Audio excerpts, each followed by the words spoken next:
Hello guys, welcome back sa ating channel po siya. Ngayon po ay mag-R&D po tayo sa ating pong gagawing business or sa ating tinayong negosyo dito sa Palawan ng paggawaan po ng pizza. Titignan po natin at papakita ko sa inyo mamaya kung ano yung texture ng kalalabasan po natin ng dough crust po natin. So humingi po ko ng pasensya sa inyo sapagkat hindi ko may share sa inyo yung ating pong recipe sapagkat ito po yung gagamitin ko po sa negosyo po na bubuksan po natin dito sa Palawan. Na sana isang araw ay matikman nyo po itong ginagawa kong pizza. So affordable po siya, mura lamang po. Simulan na po natin. Tara!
A few moments later.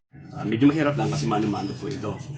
Pero masarap po ito kasi may halong sakripisyo at pagmamahal sa ating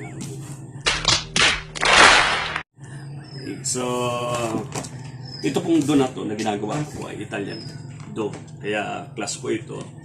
At masarap talaga, hindi po katulad ng mga pizza na nakikita natin dyan sa tabi-tabi lang na tinapay yung kailang dough. Ito po talaga ay parang Greenwich or ano pa ba mga pizza na malaking pizzahan po dyan na makikita nyo sa SM or sa mga ibang mall. So yung ginagamit po na doon ay talagang mga Italian dough pizza po yun. So ito po yung gagawin po natin. Pero mababa lang presyo ang gagawin po natin ito.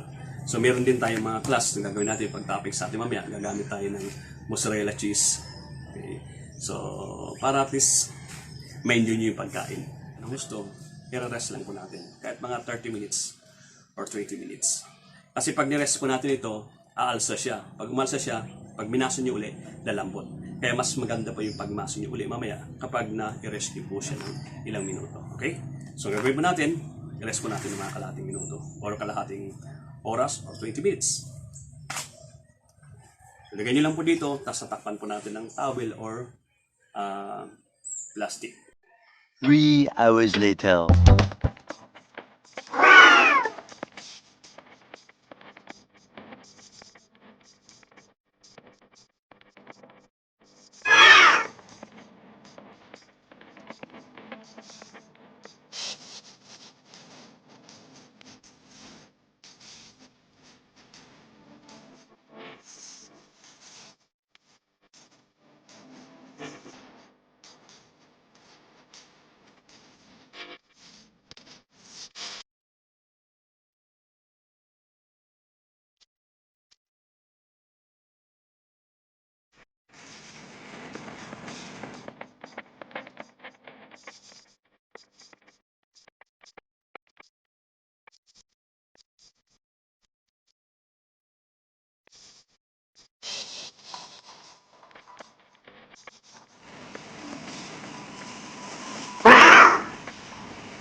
Wow naman!